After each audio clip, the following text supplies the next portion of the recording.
testdemonstration af Jomala 2 fra Nordisk.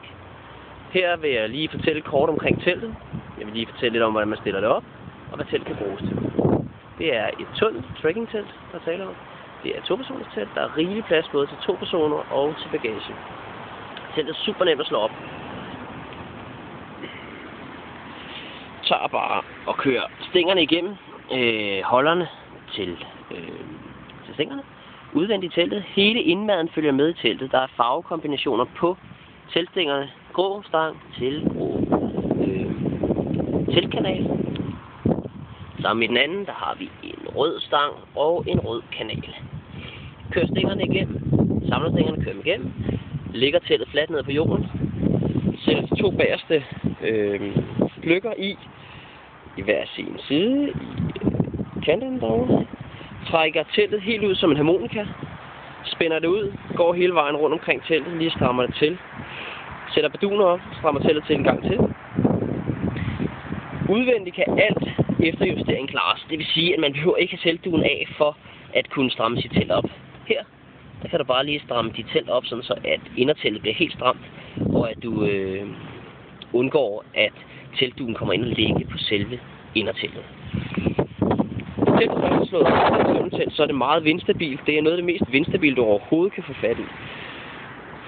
Der er myggenet i begge ender, hvor at du kan åbne for udluftningen, sådan så du får en cirkulation inde i teltet for fjernet kondens.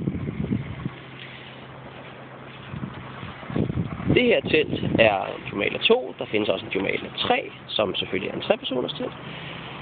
Inde i teltet har vi myggenettet, som I kan se der, som igen giver cirkulationen. Der er også et myggenet heroppe under, når teltet er lukket.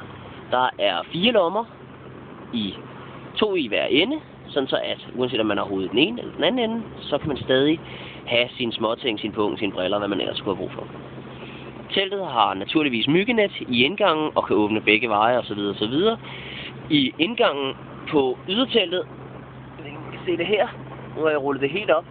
Det kan man også vælge at rulle ned i den ene side. Der er flere forskellige åbningsmuligheder, sådan så at man kan åbne teltet både til højre og til venstre. Det vil sige, at uanset hvor vinden og vandet kommer fra, så er man altid sikret i sit Jomala 2-telt. Teltet er i en god kvalitet. Det kan bruges til trekking, til hiking, til længere ture, til kortere ture. Kort sagt, det er et super lækkert telt. Nordisk, de laver rigtig god kvalitet. Det virker bare. Filmer jeg lige teltet lidt, så I kan se, hvordan det ser ud.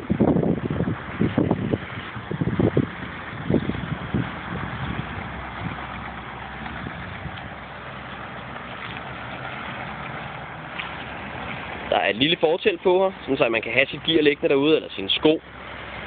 Inde i kabinen er der faktisk så meget plads, så hvis man bare ligger på helt standard 51 cm underlag, så er der rigelig plads til at have sin bagage derinde også.